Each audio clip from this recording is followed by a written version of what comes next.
회장 자리에서 물러나고 내 아들과 결혼해. 그게 네가 살 길이다. 싸늘한 조롱이 가득한 목소리가 회의실을 울렸습니다. 천명바이오의 최 부회장은 승리를 확신한 듯 비열한 미소를 짓고 있었습니다.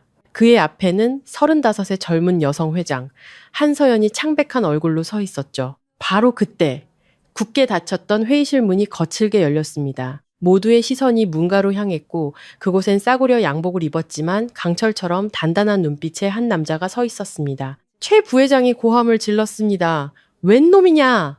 경비는 뭘 하는 거야? 당장 끌어내! 남자는 아랑곳하지 않고 성큼성큼 걸어와 한서연의 곁에 섰습니다. 그리고 품에서 종이 한 장을 꺼내 테이블 위로 던졌습니다. 혼인신고서였습니다. 남자는 최 부회장을 차갑게 쏘아보며 말했습니다. 제 아내에게 함부로 말하지 마시죠, 최 부회장님. 회의실은 충격으로 얼어붙었습니다. 최 부회장의 얼굴은 분노와 당혹감으로 흉측하게 일그러졌습니다. 남자는 서연의 손을 굳게 잡으며 나지막이 속삭였습니다. 이제 시작일 뿐입니다. 당신의 자리를 더럽힌 자들, 모두 대가를 치르게 될 겁니다. 과연 이들의 운명은 어떻게 될까요? 뒷이야기가 궁금하시다면 지금 바로 저희 마음정거장 채널을 구독하고 좋아요를 눌러주세요. 여러분의 응원이 큰 힘이 됩니다. 그럼 지금부터 한 남자의 이야기에 귀 기울여 주시기 바랍니다. 제 이름은 박진우. 3년 전까지만 해도 저는 그저 35살 미혼의 여성 회장님을 모시는 가난한 경호원에 불과했습니다. 모든 것은 운명을 바꾼 그 폭풍우 치던 밤, 어쩔 수 없이 그녀에게 제 허름한 집에서 하룻밤 신세를 지게 되면서 시작되었습니다. 그리고 다음날 아침 그녀는 저에게 혼인신고를 하러 가자고 말했습니다. 인생이란 한치 앞을 내다볼 수 없는 갈림길의 연속입니다. 어떤 순간은 재앙처럼 보이지만 사실은 운명이 두 낯선 사람을 만나게 하려는 절묘한 장치일 때도 있죠.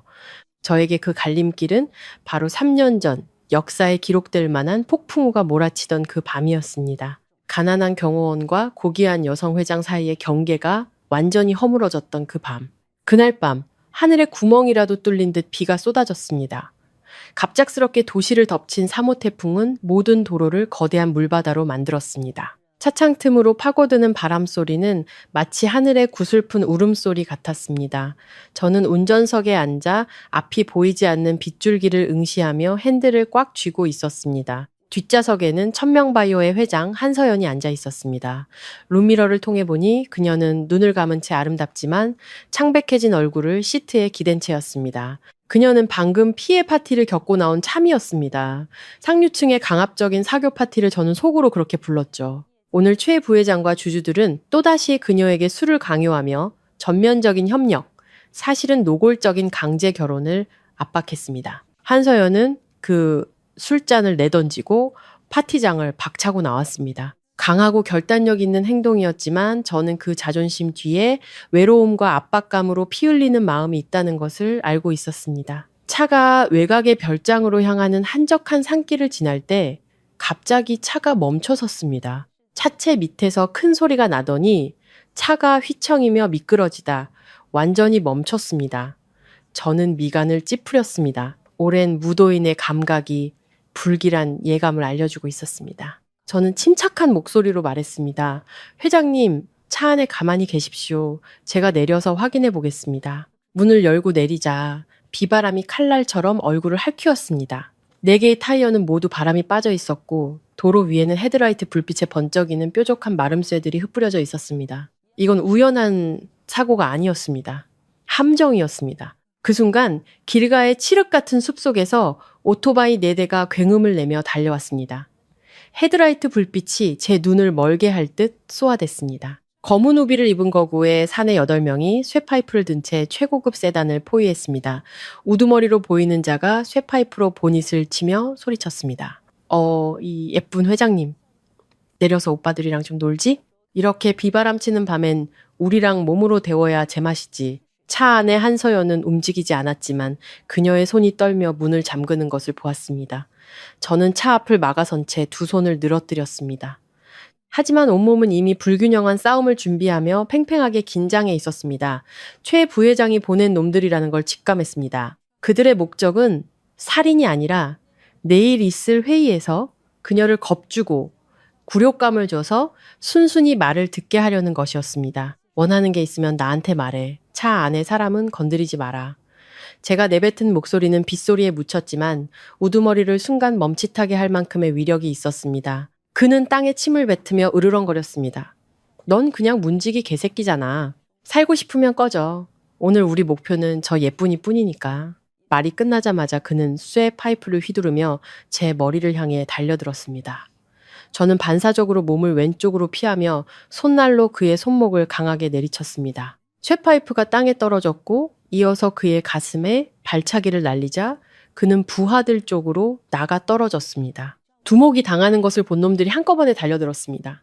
혼란스러운 빗속에서 저는 막다른 길에 몰린 맹수처럼 아버지가 가르쳐 주신 무술 실력을 모두 쏟아 부어야 했습니다. 놈들이 하나둘 쓰러져 나갔습니다. 배를 움켜쥐고 신음하는 놈, 다리를 잡고 뒹구는 놈. 하지만 저 역시 부상을 피할 수는 없었습니다. 등 뒤에서 날아온 쇠파이프에 어깨를 맞자 뼈가 부서지는 듯한 고통이 밀려왔고 흰 셔츠가 붉게 물들기 시작했습니다. 하지만 쓰러질 수 없었습니다. 제 등 뒤에는 제가 지켜야 할 사람이 있었으니까요. 약 15분간의 사투 끝에 놈들은 저라는 뼈다귀가 만만치 않다는 것을 깨달았습니다. 때마침 멀리서 트럭 불빛이 다가오자 그들은 욕설을 내뱉으며 오토바이에 올라탔습니다. 두고 봐, 이 새끼야! 다음엔 운 좋은 줄 알아. 오토바이 소리가 멀어지고 나서야 저는 거친 숨을 내쉬며 차에 기댔습니다. 어깨의 통증을 애써 참으며 차창을 두드렸습니다. 회장님, 놈들 갔습니다. 괜찮으십니까? 문이 열리고 한서연이 겁에 질린 얼굴로 내렸습니다. 그녀는 제 어깨의 핏자국을 보고 목소리를 떨었습니다. 당신 다쳤잖아요. 괜찮습니다. 그냥 스친 겁니다. 하지만 타이어가 전부 망가졌습니다. 여긴 휴대폰 신호도 약해서 바로 견인차를 부를 수도 없습니다. 그리고 이놈들이 아직 근처에 있거나 회장님 별장도 더는 안전하지 않을 수 있습니다. 한서연은 텅 빈 도로를 둘러보며 두려움에 떨었습니다. 그녀는 과거 아버지의 사고 이후로 어둠과 천둥 번개를 무서워했습니다. 비바람치는 밤 한가운데선 그녀는 평소에 위험 있는 모습과 달리 너무나 작고 연약해 보였습니다. 저는 빠르게 머리를 굴렸습니다. 별장으로 돌아가면 최 부회장의 끈앞풀이 기다리고 있을지도 모릅니다. 여기 머무는 건 너무 위험합니다. 남은 곳은 단 한 곳뿐이었습니다. 괜찮으시다면 저희 집이 여기서 멀지 않습니다. 지름길로 가면 2km 정도입니다. 오늘 밤은 거기서 피하시고 내일 아침에 상황을 보는 게 어떻겠습니까? 한서연은 놀란 눈으로 저를 쳐다봤습니다. 평생 미천한 직원의 집에 가게 될 거라고는 상상도 못했을 겁니다. 하지만 그때 하늘을 가르는 번개와 함께 터진 천둥 소리에 그녀는 쏘스라치게 놀라며 고개를 끄덕였습니다. 어디든 좋아요. 여기만 벗어날 수 있다면. 저는 비상시를 대비해 트렁크에 넣어 다니던 낡은 오토바이를 꺼냈습니다. 겉은 낡았지만 엔진은 아직 쌩쌩했습니다. 제 양복 재킷을 벗어 그녀에게 입혀주고 오토바이에 타라고 손짓했습니다. 집으로 가는 길은 물이 흥건한 좁고 구불구불한 골목길이었습니다. 뒤에 탄 한서연은 제 허리를 꽉 끌어안았습니다. 추위와 두려움에 그녀의 몸이 떨리는 것이 느껴졌습니다. 우리 두 사람이 그렇게 가까이 있었던 것은 처음이었습니다. 그녀의 고급스러운 향수 냄새와 흙 냄새, 비 냄새가 섞여 묘한 기분을 자아냈습니다. 멀면서도 가까운 느낌. 저희 집은 가난한 노동자 동네 깊숙한 곳에 있는 낡은 단층집이었습니다. 페인트가 벗겨진 벽이었지만 아버지와 제가 가장 평화로운 시절을 보낸 곳이었습니다. 저는 오토바이를 세우고 서둘러 문을 열어 그녀를 안으로 들였습니다. 집이 좀 누추합니다. 이해해 주십시오. 저는 불을 켜며 말했습니다. 노란 백열등 불빛이 좁은 거실을 비췄습니다. 낡은 목재 가구, 구형 텔레비전, 그리고 간소한 부엌. 하지만 가장 정갈하고 소중한 공간은 집 중앙에 놓인 아버지의 제사상이었습니다. 한서연은 비싼 드레스가 흙탕물에 젖은 채 어색하게 서 있었습니다. 저는 서둘러 방으로 들어가 옷장을 뒤졌습니다. 이거라도 입고 계십시오. 남자 옷이지만 깨끗합니다. 한 번도 안 입은 겁니다. 부엌에서 생강차 좀 끓여오겠습니다. 저는 그녀에게 파자마를 건네고 부엌으로 향했습니다. 그녀가 옷을 갈아입는 소리와 거실을 조심스럽게 걷는 발소리가 들렸습니다. 제가 뜨거운 생강차와 김이 모락모락 나는 계란 라면을 들고 나왔을 때 한서연은 아버지의 제사상 앞에 멍하니 서 있었습니다. 그녀의 시선은 아버지의 영정사진과 향로 옆에 놓인 어떤 물건에 고정되어 있었습니다. 그것은 세월의 흔적으로 달아빠진 푸른 옥으로 만든 반쪽짜리 연꽃 모양 옥패유패였습니다. 저는 라면 그릇을 내려놓으며 조용히 말했습니다. 아버지가 남기신 유일한 유품입니다. 목숨보다 소중히 여기셨죠. 한서연이 깜짝 놀라 돌아섰습니다. 그녀의 얼굴은 새하얗게 질려 있었고 입술은 떨리고 있었습니다. 그녀는 저를 보고 다시 옥패를 보았습니다. 그리고 젖은 핸드백에서 작고 붉은 벨벳 상자를 꺼냈습니다. 상자를 열자 그 안에는 나머지 반쪽의 옥패가 있었습니다. 똑같은 연꽃 모양, 똑같은 푸른 옥빛, 그리고 똑같이 가운데가 갈라진 흔적. 심장이 멎는 것 같았습니다. 저는 제사상 위에 옥패를 집어들어 떨리는 손으로 그녀의 옥패에 가까이 가져갔습니다. 정적 속에서 찰칵하는 작은 소리가 울렸습니다. 두 개의 반쪽이 완벽하게 하나가 되어 활짝 핀 연꽃이 되었고 그 중앙에는 심신자가 정교하게 새겨져 있었습니다. 바깥의 빗소리는 멀어지고 작은 방 안에는 두 개의 심장이 요동치는 소리만 가득했습니다. 한서연이 저를 올려다보았습니다. 더 이상 여성 회장이 경호원을 보는 차가운 눈빛이 아니었습니다. 눈물이 그렁그렁한 그 눈에는 극한의 충격과 함께 잃어버렸던 가족을 찾은 듯한 벅찬 감동이 서려 있었습니다. 당신이었군요. 그녀가 목매인 소리로 말했습니다. 아버지가 20년 동안 말씀하시던 그 사람이 바로 당신이었어요. 저는 그 자리에 못 박힌 듯 서서 눈물을 흘리고 있는 대한민국 최고 그룹의 회장을 바라보았습니다. 아버지께서 임종 직전 남기셨던 유언이 느린 영화처럼 머릿속을 스쳐 지나갔습니다. 손에 든 반쪽 옥패를 쥐자 제 기억은 3년 전 어느 쓸쓸한 비 오는 오후로 거슬러 올라갔습니다. 하늘이 낮게 내려앉아 시골의 낡은 초가집을 짓누르던 그날, 제 인생에서 가장 소중한 분이자 가장 위대한 스승이었던 아버지 박태수옹을 영원히 잃은 날이었습니다. 아버지는 평생 과묵하고 은둔하며 약초를 캐고 마을 아이들에게 합기도를 가르치며 사셨습니다. 평생을 청렴하게 하늘을 이고 땅을 딛고 사셨으며 권력에 고개 숙이거나 부정한 돈 한 푼 탐하지 않으셨습니다. 아버지는 제게 무술이란 싸워서 이기는 것이 아니라 마음을 닫고 약자를 보호하기 위한 것이라고 가르치셨습니다. 하지만 생로병사의 법칙은 누구도 피할 수 없었습니다. 젊은 시절의 풍파와 오래된 부상이 재발하면서 아버지의 건강은 급격히 악화되었습니다. 병마가 덮치자 아버지는 빠르게 쇠약해지셨습니다. 그날 오후를 저는 똑똑히 기억합니다. 아버지는 낡은 침상에 누워 희미하고 끊어지는 숨을 내쉬고 계셨습니다. 얼굴은 수척했지만 눈빛만은 비범한 의지로 빛나고 있었습니다. 아버지는 저를 가까이 부르셨고 앙상한 손으로 제 손을 잡으셨습니다. 진우야, 아비는 오늘 밤을 넘기기 힘들 것 같구나. 저는 눈물을 애써 참으며 아버지의 손을 꽉 잡았습니다. 아버지, 그런 말씀 마세요. 약 다려왔어요. 드시면 괜찮아지실 거예요. 아버지는 가볍게 고개를 저으며 온화하게 미소 지으셨습니다. 하늘의 뜻이니 거스르지 마라. 내가 가면 험한 세상에 너 혼자 남을 게 걱정이구나. 네, 성정이 너무 강직해서 세상살이가 쉽지 않을 텐데. 그리고 아버지는 떨리는 손을 베개 밑으로 넣어 낡은 천에 소중히 싼 무언가를 꺼내셨습니다. 천을 한 겹 한 겹 펼치자 푸른빛의 반쪽짜리 연꽃 모양 옥패가 모습을 드러냈습니다. 오랜 세월에도 불구하고 옥패는 여전히 빛나고 있었습니다. 주인이 매일 정성껏 닦았음을 증명하듯이 받아라. 아버지가 힘겹게 말씀하셨습니다.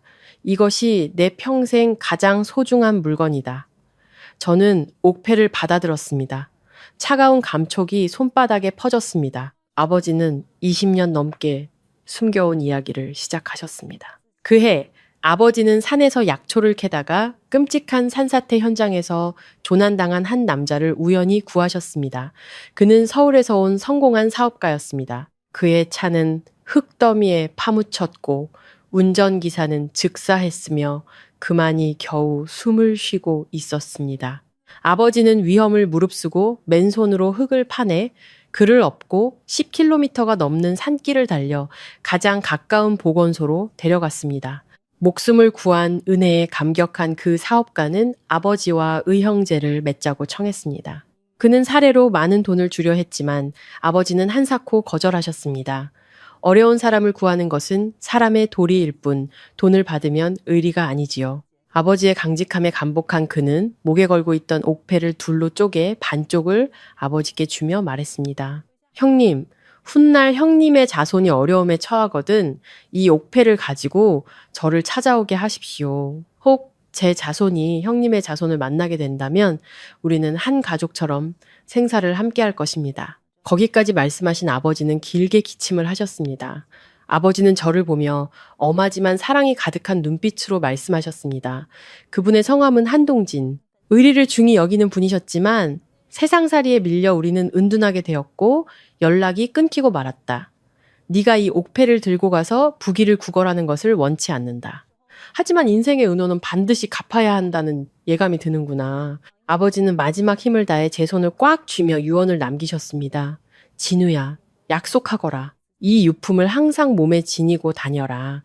훗날 나머지 반쪽 옥패를 가진 사람을 만나거든 그가 누구든 부자든 가난하든 아비를 대신해 그 사람을 지켜주어라. 네가 배운 모든 것과 네 목숨을 다해 그를 지켜라. 내가 그의 아비를 구했던 것처럼. 이것은 두 사나이의 약속이다. 절대 신의를 잃어서는 안 된다. 맹세합니다. 저는 침상 옆에 무릎을 꿇고 눈물을 흘렸습니다. 제 목숨을 바쳐 아버지의 유언을 지키겠습니다. 아버지는 만족스럽게 미소 지으시며 조용히 눈을 감으셨습니다. 그 비오는 오후 아버지는 저에게 텅 빈 집과 태산 같은 약속만을 남기고 평온히 떠나셨습니다. 아버지의 장례를 치른 후 저는 정든 고향을 떠나 서울로 향했습니다. 도시의 화려함에 대한 동경이 아니었습니다. 제 자신을 부양할 일이 필요했고 또 광활한 인파 속에서 나머지 반쪽 옥패의 주인을 찾을 수 있을지도 모른다는 희미한 희망 때문이었습니다. 제 서울행짐은 낡은 옷 몇 벌과 고등학교 졸업장 그리고 가슴에 품은 반쪽 옥패가 전부였습니다. 복잡한 터미널에 서서 바삐 오가는 사람들을 보며 저는 스스로가 너무나 작고 외롭게 느껴졌습니다. 막노동, 공사장 인부, 오토바이 배달까지 닥치는 대로 일했습니다. 건강한 몸과 무술 실력 덕에 정직한 일이라면 무엇이든 두렵지 않았습니다. 하지만 도시에서의 삶은 생각보다 혹독했습니다. 사기와 유혹이 저처럼 순진한 시골뜨기를 삼키려 도사리고 있었습니다. 하지만 밤마다 가슴에 닿는 차가운 옥패의 감촉은 아버지의 강직한 눈빛을 떠올리게 했습니다. 그것은 저에게 무도인의 자존심을 지키며 당당하게 살아야 한다고 일깨워 주었습니다. 저는 매일 수련을 게을리하지 않으며 인생을 바꿀 기회를 혹은 적어도 더 나은 일자리를 찾을 기회를 기다렸습니다. 경호업체에 추천서를 손에 들고 저는 천명바이오 본사 빌딩 앞에 섰습니다. 하늘을 찌를 듯한 건물은 아침 햇살에 빛나며 난공불락의 요새처럼 위용을 뽐냈습니다. 낡은 셔츠와 빛바랜 바지를 입은 시골뜨기인 제 모습은 너무나 초라했습니다. 하지만 저는 위축되지 않았습니다. 옷은 겉모습일 뿐 인격이 사람의 가치를 만든다는 아버지의 가르침이 귓가에 맴돌았습니다. 저는 심호흡을 하고 곧장 로비로 들어섰습니다. 오늘은 새로 취임한 회장의 개인 경호원을 뽑는 날이었습니다. 듣자 하니 그 철의 여인의 까다로운 요구 조건을 만족시킨 사람이 없어 지난 3개월간 경호원이 계속 바뀌었다고 했습니다. 대기실에는 이미 10여 명의 지원자들이 앉아 있었습니다. 모두 근육질에 문신을 하거나 번쩍이는 검은 양복에 선글라스를 낀 험악한 인상들이었습니다. 그들은 저를 보고 비웃었습니다. 어이 총각, 자리 잘못 찾아온 거 아니야? 여긴 비서가 아니라 경호원 뽑는 곳이라고. 덩치 큰 사내가 비아냥거리자 다들 웃음을 터뜨렸습니다. 저는 가볍게 미소 지으며 구석에 앉아 주위를 관찰했습니다. 요란한 자들보다 저 구석에서 바위처럼 조용히 관찰하는 자가 더 무서운 법이라는 걸 무도인인 저는 알고 있었습니다. 차례차례 면접실로 불려 들어간 사람들은 금세 실망한 표정으로 나왔습니다. 장난 아니야. 저 여자 보통이 아니라고. 웅성거리는 소리에 분위기가 가라앉았습니다. 마침내 제 차례가 되었습니다. 박진우 씨. 넓은 사무실 안 고급스러운 책상 뒤에는 3명의 면접관이 앉아 있었습니다. 하지만 제 시선은 그 중앙, 창밖을 보며 등을 돌리고 앉아있는 여성에게 쏠렸습니다. 뒷모습만으로도 엄청난 카리스마가 느껴졌습니다. 한 면접관이 무미건조한 목소리로 말했습니다. 자기소개와 경력을 말해보세요. 저는 과거의 가난이나 시골에서의 무술 실력을 과장하지 않고 간결하고 힘있게 대답했습니다. 건강하고 규율을 지키며 절대적으로 충성합니다. 면접관들은 제 이력서를 보고 별 감흥이 없는 듯 했습니다. 전문적인 경호 훈련을 받은 적도 요인 경호 경험도 없군요. 체격도 다소 왜소한데 부적합한 것 같습니다. 저는 침착하게 대답했습니다. 경호원은 맞아주는 샌드백이 아니라 위험을 막는 방패입니다. 큰 근육보다 빠른 반사신경이 많은 경험보다 헌신하는 마음이 더 중요하다고 생각합니다. 증명할 기회를 주십시오. 그때 회장석에 앉아있던 여성이 의자를 돌렸습니다. 제가 한서연을 처음 본 순간이었습니다. 그녀의 얼굴은 떠다니는 빙산처럼 아름답지만 차가웠습니다. 날카로운 눈빛이 제 속을 꿰뚫어 보는 듯 했습니다. 그녀는 말없이 옆에 선 비서에게 고갯짓을 했습니다. 갑자기 비서가 테이블 위에 유리컵을 한서연을 향해 매우 빠른 속도로 던졌습니다. 너무나 갑작스러운 상황에 면접관들이 비명을 질렀지만 그 소리보다 제 몸이 빨랐습니다. 저는 컵을 막으려 달려든 게 아니었습니다. 왼손으로 비서의 손목을 쳐내 던지는 힘의 방향을 바꾸는 동시에 오른손을 뻗어 한서연의 아름다운 얼굴에 닿기 직전 정확히 한 뼘 앞에서 유리컵을 부드럽게 잡아챘습니다. 모든 것이 순식간에 일어났고 컵의 물은 한 방울도 흐르지 않았습니다. 저는 컵을 테이블에 내려놓고 존중의 의미로 정확히 3걸음 뒤로 물러섰습니다. 방 안은 숨소리도 들리지 않았습니다. 이 테스트는 분명 각본에 없던 것이었습니다. 한서연은 컵을 보고 저를 올려다 보았습니다. 그녀의 눈에 놀라움과 흥미가 스쳤습니다. 그녀가 차분하지만 힘있는 목소리로 입을 열었습니다. 반사신경은 좋군요. 그런데 왜 나를 구한 직후 바로 뒤로 물러섰죠? 다른 사람 같았으면 이 기회에 내 옆에 붙어 환심을 사려 했을 텐데 저는 고개를 숙여 답했습니다. 경호원의 임무는 안전을 확보하는 것이지 의뢰인의 사적인 공간을 침범하는 것이 아닙니다. 위험이 사라지면 제자리로 돌아가는 것이 원칙입니다. 한서연의 입가에 희미한 미소가 번졌습니다. 그 드문 미소에 그녀의 얼굴이 순간 환해졌습니다. 그녀는 면접관들에게 말했습니다. 이 사람으로 하죠. 하지만 회장님, 이 사람의 이력서는 난 화려한 이력서가 아니라 정직한 눈과 깨끗한 손을 가진 사람이 필요해요. 이 사람은 둘 다 가졌군요. 그녀는 자리에서 일어나 문 쪽으로 향했습니다. 제 옆을 지나치며 저만 들릴 만큼 작은 목소리로 말했습니다. 내일부터 출근해요. 실망시키지 말아요. 저는 그녀의 뒷모습을 보며 형용할 수 없는 감정에 휩싸였습니다. 그렇게 천명바이오에서 일한 지 어느덧 3개월이 흘렀습니다.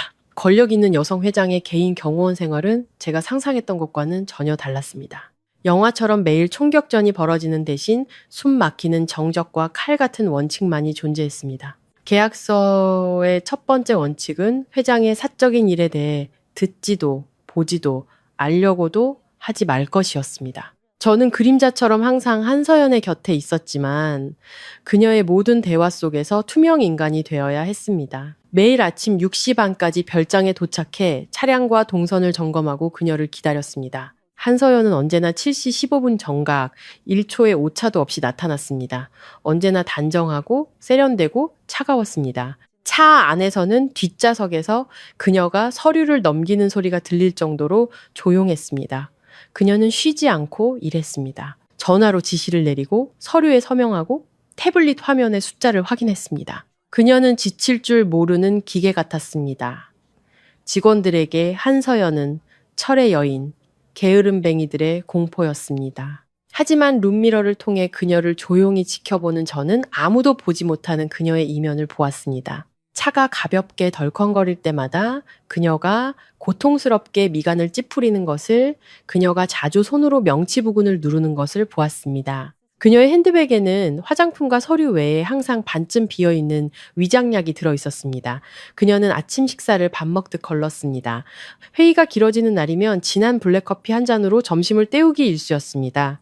어느 쌀쌀한 겨울 아침, 한서연은 평소보다 더 창백한 얼굴로 차에 탔습니다.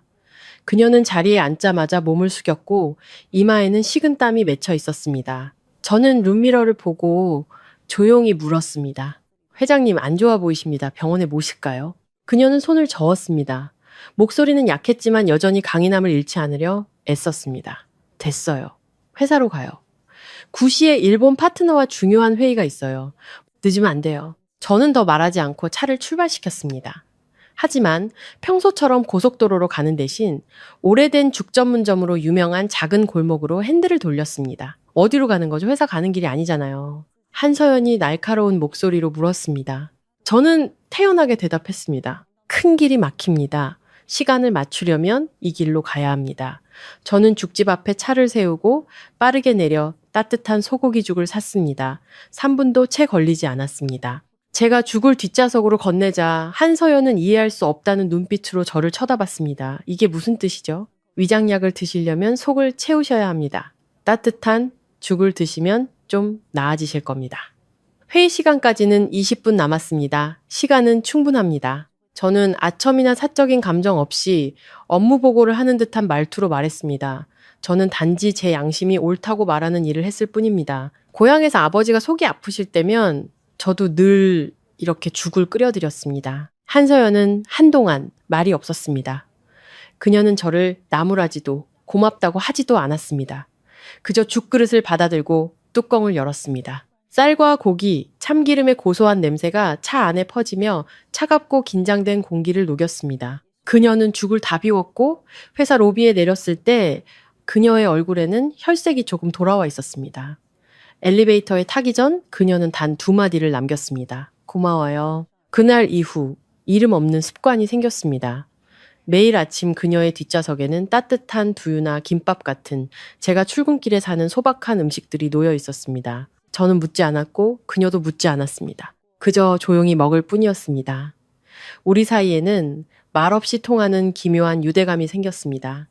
하지만 저는 여전히 경호원의 거리를 지켰습니다. 제가 베푸는 작은 관심이 그 권력 있는 여성의 얼어붙은 마음을 조금씩 녹이고 있다는 사실을 저는 전혀 알지 못했습니다. 폭풍은 언제나 잔잔한 수면 아래서 시작됩니다. 천명바이오 역시 마찬가지였습니다. 겉으로 보이는 평화는 거센 암투를 감추고 있었고 저는 본능적으로 위험의 냄새를 감지했습니다. 아침에 따뜻한 죽은 극도의 긴장감으로 대체되었습니다. 한서연의 적들은 더 이상 어둠 속에 숨어있지 않았습니다.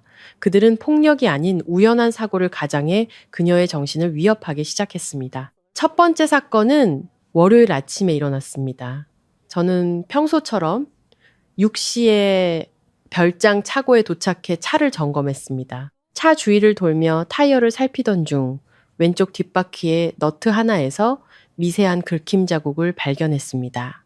렌치로 돌려보자 너트는 무서울 정도로 헐거웠습니다. 하나가 아니었습니다. 3개 모두 풀려 있었습니다. 등골에 식은땀이 흘렀습니다. 만약 제가 확인하지 않았다면 고속도로에서 바퀴가 빠져 끔찍한 사고로 이어졌을 겁니다. 기술적 결함으로 종결될 뻔한 완벽한 범죄였습니다. 저는 주위를 둘러보았지만 차고의 CCTV는 신호등이 깜빡이지 않고 있었습니다.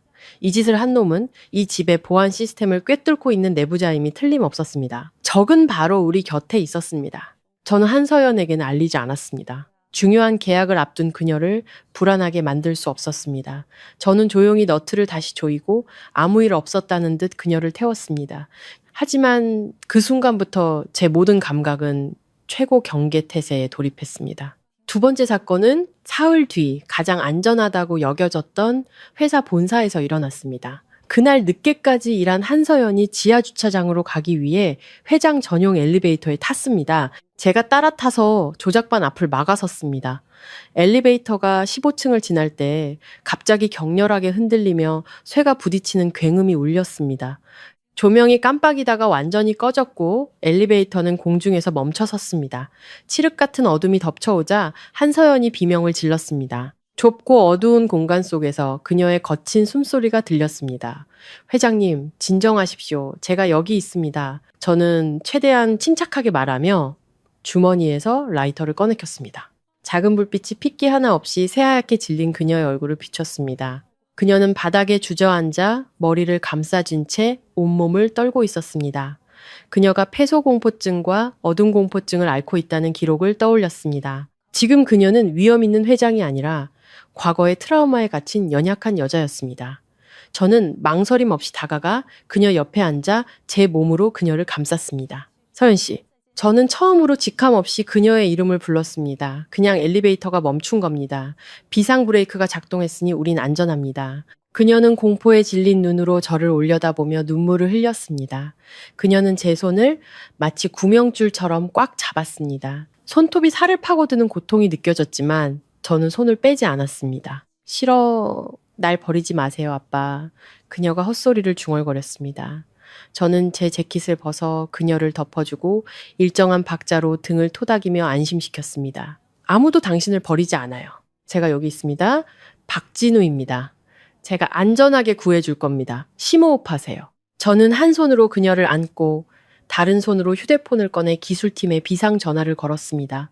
제 목소리는 냉정하고 단호했습니다. 15분이라는 시간은 영원처럼 느껴졌습니다. 그동안 한서연은 제게 기댄 채 안정을 되찾아갔습니다. 마침내 14층에서 엘리베이터 문이 강제로 열리고 빛이 쏟아져 들어왔습니다. 저는 비틀거리는 그녀를 부축해 밖으로 나갔습니다. 회장님을 의무실로 모셔. 그리고 엘리베이터 현장은 내가 확인할 때까지 아무도 손대지 마. 제 단호한 명령에 모두가 따랐습니다. 사고 이후 저는 비밀리에 내부 조사를 진행했습니다. 엘리베이터 제어 시스템이 외부에서 해킹당했다는 사실을 알아냈고 그 흔적은 최 부회장의 조수와 연관이 있는 퇴사한 직원을 가리켰습니다. 정신을 차린 한서연이 저를 사무실로 불렀습니다. 그녀는 여전히 지쳐 보였지만 저를 보는 눈빛은 완전히 달라져 있었습니다. 그 안에는 감사함 그리고 절대적인 신뢰가 담겨 있었습니다. 고마워요, 진우 씨. 제 책임입니다.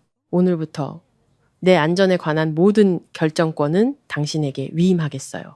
그리고 나와 함께 엘리베이터를 탈 수 있는 유일한 사람도 당신이에요. 그 말은 우리의 관계가 바뀌었음을 의미했습니다. 단순한 상사와 부하가 아닌 음모가 가득한 이 전쟁터에서 그녀의 유일한 안전지대가 된 것이었습니다. 물리적인 공격이 육체를 노린다면 이 사회는 말을 통해 영혼을 찢어놓는 전쟁터였습니다. 보안 책임자가 된 저는 한서연을 따라 회의실 안까지 들어갈 수 있게 되었습니다. 저는 구석에 서서 상류층의 추악한 연극을 모두 지켜보았습니다. 한서연의 가장 큰 적은 최 부회장이었습니다. 그는 늘 웃는 얼굴을 하고 있었지만 눈빛은 칼날처럼 차가웠습니다. 그는 창업공신이라는 명분으로 막강한 영향력을 행사하고 있었습니다. 오늘의 안건은 신규 백신 생산 라인 도입 프로젝트였습니다. 한서연은 최 부회장이 추천한 해외 파트너의 재정적 위험성을 지적하며 프로젝트 보류를 주장했습니다. 그녀의 말이 끝나자마자 최 부회장이 책상을 치며 비웃었습니다. 한 회장, 역시 여자는 통이 작아서 안 돼. 사업을 하면서 그렇게 겁이 많아서야 우리 그룹이 언제 크겠소. 아니면 이런 큰 프로젝트를 감당할 능력이 안 되는 거요? 최 부회장의 패거리들이 즉시 동조했습니다. 여자는 집에서 살림이나 해야지. 회장님이 너무 젊어서 그래. 한서연은 꼿꼿한 자세로 앉아 있었습니다. 그녀는 수많은 늙은 늑대들 사이에서 홀로 하얀 정장을 입고 있었습니다. 그녀는 차갑게 서류를 넘기며 단호하게 말했습니다. 제가 이 자리에 앉은 것은 아버지의 유언과 주주총회의 신임 덕분입니다. 이익도 중요하지만 사람의 목숨과 관련된 약의 품질이 더 중요합니다. 문제가 생기면 법적 책임은 제가 지는 겁니다. 그녀의 날카로운 반격에 회의실은 조용해졌습니다. 하지만 저는 구석에서 아무도 보지 못하는 것을 보았습니다. 테이블 아래 그녀의 왼손은 주먹을 꽉 쥐고 있었습니다. 손톱이 손바닥을 파고들어 붉은 피 한 방울이 바닥에 값비싼 카펫 위로 떨어졌습니다. 그녀는 육체적 고통으로 마음속 분노를 억누르고 있었습니다. 아버지의 유산을 지키기 위해 고슴도치처럼 가시를 세워야만 하는 그녀. 제 마음이 아파왔습니다. 최 부회장은 전략을 바꾸었습니다. 줬소, 기다리지. 그런데 요즘 한 회장 건강이 안 좋다는 소문이 있던데 이참에 시집이나 가는 게 어때? 내 아들 민준이가 유학에서 돌아왔는데 한 회장을 아주 흠모하더군. 두 집안이 사돈을 맺으면 한 회장 어깨의 짐도 덜 수 있을 텐데 이것이 그의 진짜 목적이었습니다. 결혼을 통해 회사를 통째로 삼키려는 것. 한서연은 벌떡 일어나 서류를 챙겼습니다. 최 부회장님의 호의는 감사하지만 제 사생활은 회의 내용이 아닙니다. 이만 산회하죠. 그녀는 여왕처럼 당당하게 회의실을 나갔고 저는 그녀의 뒤를 따랐습니다. 엘리베이터 문이 닫히자 한서연의 강인했던 모습이 무너져 내렸습니다. 그녀는 벽에 기댄 채 지친 숨을 내쉬었습니다. 저는 조용히 손수건을 꺼내 피 흘리는 그녀의 왼손을 가리켰습니다. 회장님, 손에서 피가 납니다. 한서연은 그제야 자신의 상처를 발견하고는 멍하니 서 있었습니다. 그녀는 제 손수건을 받아 상처를 감쌌습니다. 고마워요. 그녀의 목소리는 유리처럼 깨질 듯 위태로웠습니다. 다음부터는 너무 아프시면 의자 손잡이를 잡으십시오.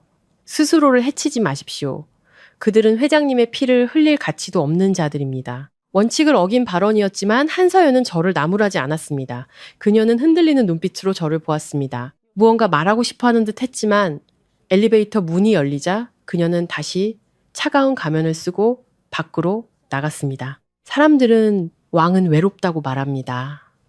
한서연의 그림자가 되면서 저는 그 권력이라는 두 글자의 싸늘한 무게를 절감하게 되었습니다. 겨울비가 내리던 어느 날 밤 회사 건물에는 회장실에 불만 켜져 있었습니다. 저는 복도에서 틈새로 안을 들여다보았습니다. 한서연은 산더미 같은 서류에 파묻힌 채 6시간 동안 물만 마시며 일하고 있었습니다. 최 부회장과 반대파는 그녀를 궁지로 몰고 있었고 그녀는 오직 실적으로 그들의 음모를 부수려 하고 있었습니다. 그녀는 지쳐 보였습니다. 저는 탕비실로가 그녀의 안정을 위해 캐모마일 차를 탔습니다. 제가 방에 들어갔을 때 그녀는 벽에 걸린 아버지의 초상화 앞에 서 있었습니다. 그리고 저는 그녀의 흐느끼는 소리를 들었습니다. 한서연은 울고 있었습니다. 강철 같던 그녀가 액자에 머리를 기댄 채 어깨를 들썩이고 있었습니다. 아빠, 저 너무 힘들어요. 아빠의 평생이 담긴 이 회사를 지킬 수 있을지 모르겠어요. 아빠가 보고 싶어요. 그녀의 한마디 한마디가 제 가슴에 비수처럼 꽂혔습니다.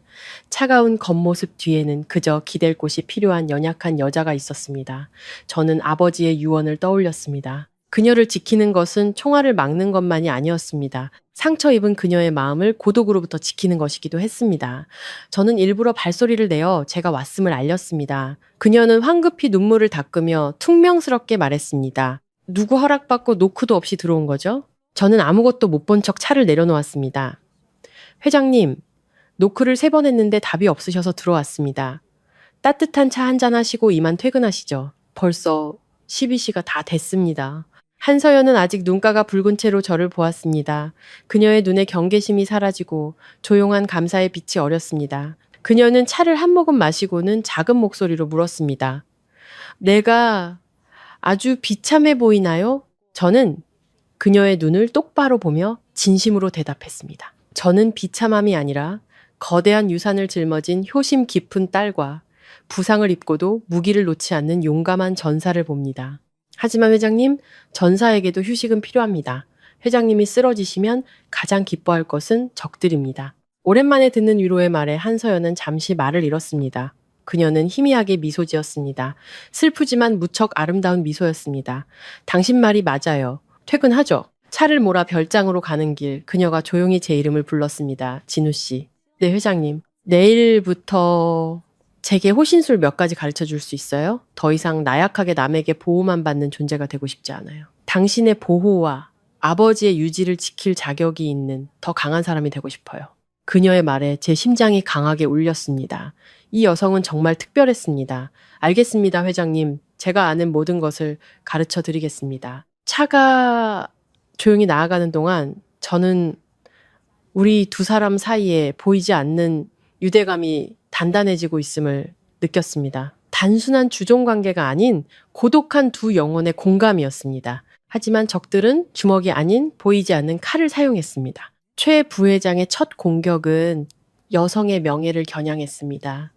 온갖 타블로이드와 인터넷 커뮤니티에 35세 미혼 여성 회장, 그녀의 사생활 같은 악의적인 기사들이 퍼졌습니다. 그녀가 동성애자라거나 별장의 젊은 여자들을 숨겨두고 있다는 식의 날조된 소문이었습니다. 주가는 폭락했고 보수적인 거래처들은 등을 돌리기 시작했습니다. 한서연이 분노로 신문을 집어 던졌을 때 최 부회장이 아들 최민준을 데리고 나타났습니다. 그는 돈으로 치장한 눈빛이 경박한 한량으로 유명했습니다. 서연아, 상황이 안 좋구먼. 최 부회장이 걱정하는 척 말했습니다. 주주들이 널 해임하라고 난리야. 내가 해결책을 하나 가져왔지. 바로 결혼이야. 그는 아들을 앞으로 밀었습니다. 우리 민준이와 결혼하면 양가가 합쳐지고 모든 소문은 사라질 걸세. 회사는 우리에게 맡기고 자네는 편히 쉬게. 최민준이 능글맞게 웃으며 다가왔습니다. 서연 씨, 결혼만 해주면 뭐든 다 해주고. 저는 문 밖에서 주먹을 꽉 쥐었습니다. 이건 청혼이 아니라 노골적인 강탈이었습니다. 한서연은 벌떡 일어나 꽃다발을 바닥에 내동댕이 쳤습니다. 당장 나가요. 회장직을 잃을지언정 당신 같은 인간들과 엮이진 않겠어요. 최 부회장의 얼굴에서 미소가 사라졌습니다. 좋은 말로 할 때 듣지 그러니 은행에서 내 보증 없이는 대출을 동결하겠다고 통보했어. 다음 주까지 만기 대출을 막지 못하면 넌 모든 걸 잃고 감옥에 갈 수도 있어. 내일이 창립 기념 파티다. 그때까지 결정해. 내 아들과 약혼 발표를 하든가 아니면 이 자리에서 쫓겨날 준비를 하든가. 두 부자가 나가고 사무실 안에서 무언가 깨지는 소리가 들렸습니다. 달려들어가 보니 한서연은 깨진 화병 조각들 사이에서 가쁘게 숨을 쉬며 온몸을 떨고 있었습니다. 진우 씨, 나 어떻게 해야 해요? 그녀가 절망적인 눈으로 저를 보았습니다. 아버지의 유산과 자신의 행복 사이에서 그녀는 갈기갈기 찢기고 있었습니다. 저는 그녀를 보며 아버지를 향한 맹세를 떠올렸습니다. 그녀를 이대로 무너지게 둘 수는 없었습니다. 회장님, 진정하십시오. 아직 방법이 있을 겁니다. 그녀를 위한 남편이 필요하다면 그 사람이 내가 되면 안 될까? 하지만 가난한 경호원인 내가 무슨 자격으로 그녀가 나 같은 사람을 받아줄까? 그날 밤, 저는 뜬 눈으로 밤을 새웠습니다. 운명의 날이 밝았습니다. 도시에서 가장 호화로운 호텔에서 열린 창립 30주년 기념 파티. 하지만 제게는 늑대들이 먹잇감을 앞에 둔 피의 향연처럼 보였습니다. 한서연은 칠흑 같은 드레스를 입고 나타났습니다. 영혼 없는 밀랍 인형처럼 아름다웠지만 눈에는 아무런 감정이 없었습니다. 최 부회장 부자는 파티의 주인 행세를 하며 돌아다녔습니다. 행사가 시작되고 한서연의 짧은 연설이 끝나자마자 최 부회장이 마이크를 빼앗았습니다. 신사숙녀 여러분, 오늘 저는 중대 발표를 하려 합니다. 저의 가문과 한서연 회장의 가문이 굳건한 결합을 통해 우리 천명바이오의 미래를 열어갈 것입니다. 박수 소리가 터져 나왔습니다. 최민준이 무대 위로 올라와 와인잔을 들고 한서연의 허리에 팔을 두르려 했습니다. 그는 마이크에 들릴 만큼 위협적으로 속삭였습니다. 이 술 마시고 약혼 발표해. 우리 아빠 최명국이지 않는 게 좋을 거야. 안 그러면 내일 아침 넌 모든 걸 잃게 될 테니. 모두의 시선이 한서연에게 쏠렸습니다. 기자들의 플래시가 쉴 새 없이 터졌습니다. 저는 어둠 속에서 그녀가 신호만 보내면 모든 것을 무릅쓰고 뛰어 올라갈 준비를 하고 있었습니다. 그때 한서연의 눈빛이 변했습니다. 더 이상 두려움이 아니었습니다. 막다른 길에 몰린 자의 마지막 결단이었습니다. 그녀는 최민준의 손에서 와인잔을 뺏어들었습니다. 그리고 마시는 대신 그의 얼굴에 와인을 그대로 부어버렸습니다.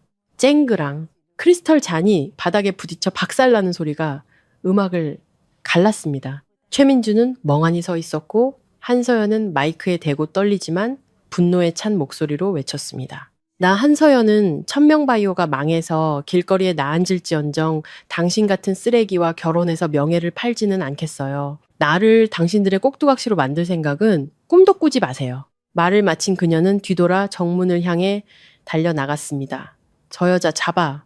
최 부회장이 고함을 질렀고 그의 사설 경호원들이 길을 막았습니다. 하지만 제가 더 빨랐습니다. 저는 무대 옆에서 화살처럼 튀어나가 2명의 경호원을 발로 쓰러뜨리고 길을 열었습니다. 뛰어요, 차로 가세요. 저는 문 앞을 막아서서 추격자들을 잠시 막았습니다.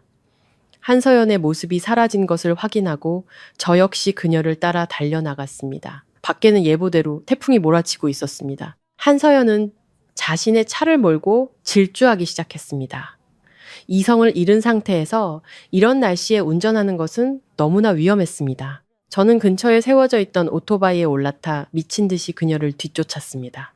차가 외곽의 한적한 산길로 접어들었을 때 갑자기 차가 휘청이며 멈춰섰습니다. 타이어 터지는 소리. 제가 브레이크를 밟았을 때 숲속에서 어둠의 그림자들이 나타나 차를 향해 다가오고 있었습니다. 최 부회장이 그녀의 탈출을 대비해 고용해둔 깡패들이었습니다.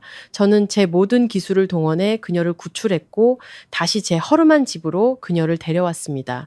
바깥의 폭풍우는 잦아들었지만 우리 두 사람의 마음속에는 새로운 폭풍이 시작되고 있었습니다. 낡은 탁자 위에는 2개의 반쪽 옥패가 하나로 합쳐져 완벽한 연꽃 모양을 이루고 있었습니다. 한서연은 제 헐렁한 파자마를 입고 있었습니다.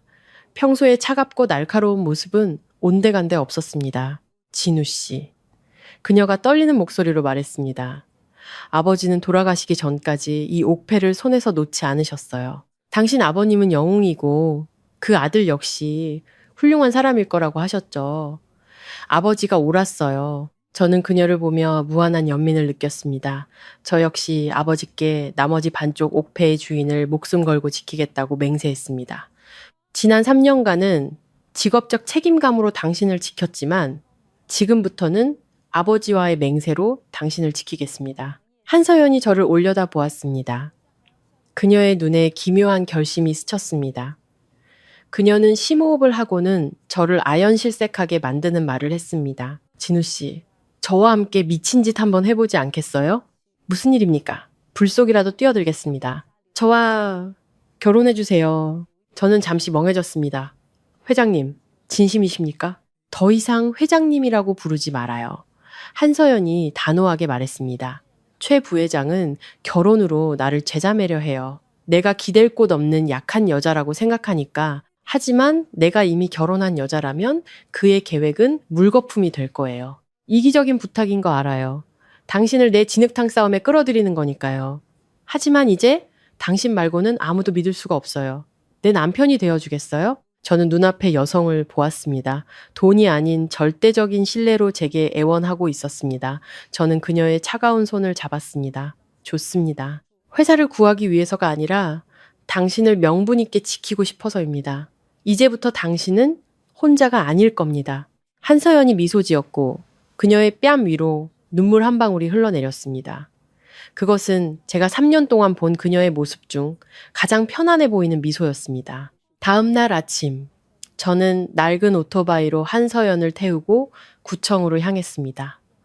우리는 혼인신고를 하러 온 첫 번째 커플이었습니다. 담당 직원은 낡은 셔츠를 입은 신랑과 빌려 입은 운동복 차림의 신부를 이상하게 쳐다봤습니다. 하지만 서로를 바라보는 우리의 눈빛은 그 어떤 커플보다 확고했습니다. 혼인신고서에 서명하는 순간 저는 어깨에 무거운 책임감을 느꼈지만 동시에 말할 수 없는 자부심을 느꼈습니다. 이 순간부터 한서연은 박진우의 아내였습니다. 고마워요. 여보, 그녀가 쑥스럽게 말했지만 그 말은 참 따뜻했습니다. 이제 돌아갑시다. 진짜 전쟁은 지금부터 시작이니까요. 제가 그녀를 태우고 별장으로 돌아오자 집안의 고용인들은 경악을 금치 못했습니다. 하지만 저는 당당히 고개를 들고 그녀의 손을 잡고 집 안으로 들어갔습니다. 1시간 뒤 한서연은 다시 위풍당당한 여성 회장의 모습으로 나타났습니다. 하지만 이번에는 그녀의 얼굴에 전보다 더한 자신감이 넘쳤습니다. 저 역시 그녀가 준비해준 새 양복으로 갈아입었습니다. 가요, 회사로. 알겠습니다, 아내. 저는 미소 지으며 그녀를 위해 차문을 열어주었습니다. 차는 천명바이오 본사를 향해 질주했습니다. 저는 그곳에서 최 부회장과 주주들이 한서연의 실각을 축하하며 기다리고 있으리란 걸 알았습니다. 하지만 그들이 마주하게 될 것은 도망친 약한 여자가 아니라 혼인신고서라는 상방보검과 옥패의 맹세로 뭉친 한마음 한뜻의 부부였습니다. 회사 로비에 들어서자 긴장된 공기가 우리를 덮쳤습니다. 직원들은 수군거리며 우리를 훔쳐보았습니다. 회장님이 최 부회장한테 찍혀서 오늘 잘린대. 한서연은 아랑곳하지 않고 당당하게 엘리베이터로 향했고 남편이자 경호원인 저는 그녀의 곁을 든든히 지켰습니다. 회의실 문 앞에서 그녀는 잠시 멈춰 심호흡을 했습니다. 저는 그녀의 어깨에 손을 얹었습니다. 두려워하지 말아요. 내가 있잖아요. 그녀가 고개를 끄덕였습니다. 저는 회의실 문을 활짝 열었습니다. 회의실 안에 모든 시선이 우리에게 쏟아졌습니다. 주재석에 서 있던 최 부회장의 의기양양한 미소가 얼굴 위에서 굳어졌습니다. 한서연이 안으로 걸어 들어가며 당당하게 말했습니다. 늦어서 죄송합니다. 회의 아직 안 끝났죠. 그녀의 등장은 최 부회장의 얼굴에 찬물을 끼얹는 것과 같았습니다. 20명이 넘는 주주들이 앉아있는 거대한 회의실은 숨소리도 들리지 않았습니다. 모두의 시선은 떨어질 줄 모르는 우리의 맞잡은 두 손에 꽂혀 있었습니다. 최 부회장은 마이크를 든 채 입을 벌리고 있었습니다. 그의 얼굴은 승리의 붉은 빛에서 잿빛으로 변해 있었습니다. 한서연은 최 부회장이 차지하고 있던 회장석으로 걸어가 그의 눈을 똑바로 쳐다보며 말했습니다. 최 부회장님, 비켜주시죠. 여긴 제 자리입니다. 최 부회장이 정신을 차리고 소리쳤습니다. 네가 감히 여길 다시 와? 어젯밤 네가 벌인 추태 때문에 회사가 얼마나 망신을 당했는지 알아? 지금 네 자격에 대해 논의하고 있는 중이야? 자격이라. 한서연이 비웃었습니다. 저는 당신들 부자의 저급한 강제 결혼 연극에 동참하기 싫었을 뿐입니다. 제 자격은 충분하고요.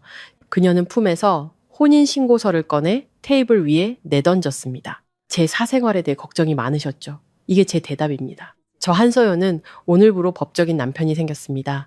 제 남편이 저와 함께 회사를 이끌어 갈 겁니다. 회의실은 경악으로 술렁였습니다. 최 부회장이 혼인신고서를 낚아채 읽었습니다. 제 이름 석자를 확인한 그는 종이를 구겨 바닥에 던지며 광소했습니다. 웃기는군. 우리 고귀하신 회장님께서 고작 경호원 논팽이랑 결혼을 해? 돈도 배경도 학벌도 없는 놈을 데려와서 온 세상에 웃음거리가 될 셈이냐? 그는 제게 손가락질하며 침을 튀겼습니다. 내 놈, 무슨 수로 이 애를 홀린 거냐? 감히 분수도 모르고. 저는 조용히 바닥에 혼인신고서를 주워 반듯하게 펴서 한서연 앞에 놓았습니다. 그리고 최 부회장을 보며 차분하지만 힘있는 목소리로 말했습니다. 저는 돈은 없을지언정 비열한 수단으로 남의 딸을 협박하는 누구보다는 인격이 깨끗하다고 자부합니다. 제가 서연 씨와 결혼한 것은 회장 자리가 탐나서가 아니라 썩은 고기를 노리는 까마귀 떼로부터 그녀를 지키기 위해서입니다. 제 말은 최 부회장의 뺨을 때리는 것과 같았습니다. 다른 주주들이 그를 의심의 눈초리로 보기 시작했습니다. 불리해진 것을 깨달은 최 부회장은 미친 듯이 책상을 내리쳤습니다. 내 놈이 뭔데 날 가르치려 들어? 좋아, 한서연. 마지막 기회를 주지. 당장 이 쓰레기 같은 혼인신고서를 찢어버리고 내 아들에게 사과해. 그렇지 않으면 그는 회의실을 둘러보며 협박했습니다. 나와 내 파트너들의 모든 자본을 천명바이오에서 철수시키겠다. 그리고 생산 기술을 쥐고 있는 핵심 인력들을 모두 데리고 나가주지. 내년과 내 경호원 남편이 이 텅 빈 껍데기를 어떻게 운영하는지 지켜보겠다. 회의실은 얼어붙었습니다. 그것은 치명적인 한방이었습니다. 최 부회장이 떠나면 회사는 며칠 안에 마비될 것이었습니다. 주주들이 동요하기 시작했습니다. 회장님, 다시 한번 생각해 보시오. 최 부회장님, 진정하세요. 저는 한서연의 어깨를 가볍게 쥐었습니다. 두려워 말아요. 한 번의 고통이 영원한 고름보다 낫습니다. 그녀는 심호흡을 하고 최 부회장을 쏘아보며 차갑게 말했습니다. 협박할 필요 없습니다. 천명바이오는 당신의 자선 사업이 아니라 제 아버지와 수천 명 직원들의 피와 땀으로 세워진 회사입니다. 자본을 빼고 싶으면 빼세요. 사람을 데려가고 싶으면 데려가세요. 하지만 이 문을 나서는 순간 다시는 돌아올 생각 마십시오. 네가 감히. 최 부회장은 자신의 귀를 의심했습니다. 어서 나가시죠. 한서연이 호령했습니다. 최 부회장은 분노와 굴욕감에 얼굴이 시뻘개졌습니다. 좋다. 아주 잘났어. 내년과 그거지. 남편이 얼마나 버티는지 두 눈 똑똑히 뜨고 지켜보겠다. 가자. 그는 부하들을 이끌고 쿵쿵거리며 회의실을 나갔습니다. 잔혹한 경제 전쟁의 시작을 알리는 발소리였습니다.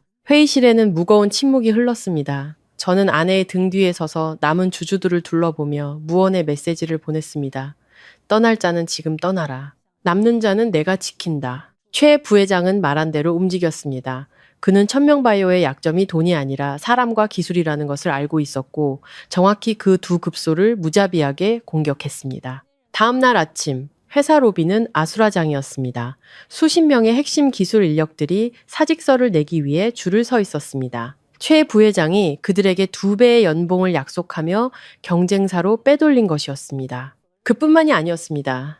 점심 무렵 경쟁사가 신제품을 발표했다는 뉴스가 터졌습니다. 그 제품은 한서연과 아버지가 5년간 심혈을 기울여 개발한 회사의 미래가 걸린 신약 심한신안과 똑같았습니다. 도둑놈들. 한서연은 비명을 지르며 주저앉았습니다. 최 부회장이 수년간 기술 책임자로 일하며 비밀리에 모든 연구 자료를 빼돌린 것이었습니다. 천명바이오는 이제 텅 빈 유령선과 같았습니다. 자금은 동결되고 인재는 떠나고 주력 제품은 도둑맞았습니다. 우리는 파산 직전에 몰렸습니다. 한서연은 전화벨이 울려도 받지 못하고 사무실 구석에 웅크리고 앉아 있었습니다. 저는 조용히 밖으로 나가 따뜻한 우유와 샌드위치를 사왔습니다. 여보, 뭐 좀 먹어요. 저는 그녀 앞에 쪼그리고 앉아 차가운 손을 잡았습니다. 그녀는 텅 빈 눈으로 저를 보았습니다. 진우 씨, 우리가 졌어요. 내가 아버지의 모든 것을 잃게 만들었어요. 당신까지 이 진흙탕에 끌어들여서 미안해요. 저는 고개를 저었습니다. 당신은 지지 않았어요. 비겁한 수에 당했을 뿐이지. 그리고 나는 당신과 영광을 누리기 위해 결혼한 게 아니라 이런 순간을 함께 하기 위해 결혼한 겁니다. 돈은 다시 벌면 되고 사람은 새로 뽑으면 돼요. 하지만 당신이 믿음을 잃으면 우리는 모든 것을 잃는 겁니다. 저는 제 통장을 꺼내 보였습니다. 지난 3년간의 월급과 고향의 땅을 판 돈, 전부 합쳐 5억 원이었습니다. 큰 돈은 아니지만 아직 우리 곁에 남은 가난한 직원들의 월급은 줄 수 있을 겁니다. 그들을 굶길 수는 없어요. 한서연은 통장을 보고는 제 목을 끌어안고 아이처럼 울었습니다. 왜 나한테 이렇게 잘해줘요? 난 이제 아무것도 없는데. 당신에겐 내가 있고 그리고 진실이 있어요. 제 눈이 결의에 차 빛났습니다. 악행을 저지른 자는 반드시 흔적을 남기는 법이니까요. 그날 밤 저는 잠들지 않았습니다. 지난 3년간 보안 책임자로서 비밀리에 백업해둔 모든 CCTV 영상을 돌려보았습니다. 최 부회장이 낯선 사람들과 몰래 접선하던 장면, 수상하게 회사에 늦게까지 남던 날들, 조각난 퍼즐들을 맞추던 중 저는 모두가 잊고 있었지만 이 판을 뒤집을 수 있는 단 한 사람을 떠올렸습니다. 다음날 아침 천명바이오 회의실에 최 부회장이 변호사와 은행 관계자들을 이끌고 나타났습니다. 채권자이자 자산 매입자로서 회사를 집어삼키기 위해서였습니다. 자, 한서연. 이제 결정했나? 이 회사 인수계약서에 서명하면 내가 빚을 갚아주지. 아니면 길거리에 나앉든가. 한서연은 펜을 돌리며 차갑게 말했습니다. 최 부회장님, 뭐가 그리 급하세요? 좋은 연극은 마지막 장면이 하이라이트인 법인데 그때 회의실 문이 열리고 제가 들어섰습니다. 그리고 제가 밀고 들어온 휠체어를 본 최 부회장의 얼굴은 새하얗게 질렸습니다. 휠체어에는 백발의 한 노인이 앉아 있었습니다. 김 이사님, 어떻게 여기에 식물인간 상태로 요양원에 계신 줄 알았는데 휠체어에 앉은 남자, 천명바이오의 공동 창립자이자 한서연 아버지의 오른팔이었던 김 이사님이 힘겹지만 또렷한 목소리로 말했습니다. 실망했나, 최 부회장. 내 놈이 나를 요양원에 가두고 약을 먹여 입을 막으려 했지. 하지만 하늘이 날 도왔어. 내 은인의 아들이 나를 찾아냈거든. 회의실은 술렁였습니다. 저는 앞으로 나아가 USB를 프로젝터에 연결했습니다. 여기 증거가 있습니다. 화면에는 최 부회장이 경쟁사 사장에게 돈 가방을 받는 영상, 서버실에 침투해 신약 정보를 빼돌리는 영상, 요양원 간호사에게 김 이사에게 약물을 주사하라고 협박하는 영상이 차례로 재생되었습니다. 이 모든 것은 제가 지난 3년간 그의 뒤를 밟으며 비밀리에 수집한 증거였습니다. 최 부회장이 외딴 요양원을 드나드는 것을 수상히 여겨 조사한 끝에 감금된 김 이사님을 찾아냈고 사비를 들여 그를 치료하며 반격의 날을 기다려왔던 것입니다. 최 부회장이 미친 듯이 달려들었지만 저는 가볍게 그를 제압했습니다.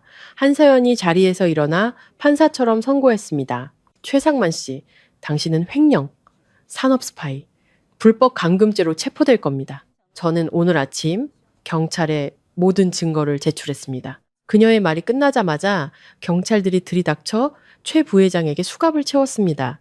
억울해! 함정이야! 민준아! 변호사 불러! 당신 아들도 공항에서 체포됐습니다. 해외로 도주하려던 참이었죠. 경찰의 말에 최 부회장은 완전히 무너져 내렸습니다. 상황이 역전되자 은행 관계자들은 즉시 태도를 바꿨습니다. 한 회장님, 오해가 있었습니다. 대출 연장을 긍정적으로 검토하겠습니다. 김 이사님이 한서연의 손을 잡으며 말했습니다. 미안하다, 서연아. 더 일찍 널 지켜주지 못해서 정말 좋은 남편을 얻었구나. 한서연이 저를 돌아보았습니다. 그녀의 눈에는 사랑과 함께 무한한 존경과 감사가 담겨 있었습니다. 진우 씨, 저는 미소 지으며 그녀의 어깨를 감쌌습니다. 내가 말했잖아요. 정의는 반드시 승리한다고. 이제 회사를 다시 일으켜 세워야죠, 여보. 폭풍이 지나가고 하늘은 눈부시게 맑아졌습니다. 비 온 뒤에 땅이 굳는다는 말처럼 우리 두 사람은 인생의 가장 큰 폭풍을 함께 이겨냈고 그 자리에는 행복을 위한 단단한 반석이 놓였습니다. 천명바이오는 기적처럼 부활했습니다. 신약 심화는 시장에서 폭발적인 반응을 얻었습니다. 한서연은 더 이상 외로운 여왕이 아니었습니다. 그녀의 곁에는 언제나 부사장이자 남편인 제가 있었습니다. 하지만 저를 가장 행복하게 한 것은 눈부신 가을날 열린 우리의 진짜 결혼식이었습니다. 우리는 화려한 호텔이 아닌 아버님의 땀이 서린 공장 마당에서 결혼식을 올렸습니다. 하객은 3,000명의 전 직원들이었습니다. 한서연은 소박하지만 천사처럼 아름다운 웨딩드레스를 입고 있었습니다. 우리는 케이크 대신 미래를 상징하는 작은 보리수나무에 함께 물을 주었습니다. 신혼 첫날 밤, 우리는 모든 것이 시작되었던 제 낡은 집으로 돌아왔습니다. 깨끗하게 수리되었지만 아버지의 제사상은 여전히 그 자리에 있었습니다. 한서연은 눈물을 글썽이며 향을 올렸습니다. 아버님, 며느리 인사드립니다. 진우 씨를 낳아주셔서 감사합니다. 저는 아내의 어깨를 감싸 안고 아버지의 영정을 바라보았습니다. 피어오르는 향 연기 속에서 아버지가 미소 짓고 계신 것만 같았습니다. 은인의 딸을 지키겠다는 맹세. 저는 그 맹세를 지켰습니다. 그리고 그 맹세는 어느새 제 심장에서 피어난 진정한 사랑이 되어 있었습니다. 마음 정거장을 찾아주신 시청자 여러분, 감사합니다. 저희 이야기가 마음에 드셨다면 구독과 좋아요로 응원 부탁드립니다. 다음 이야기에서 다시 뵙겠습니다.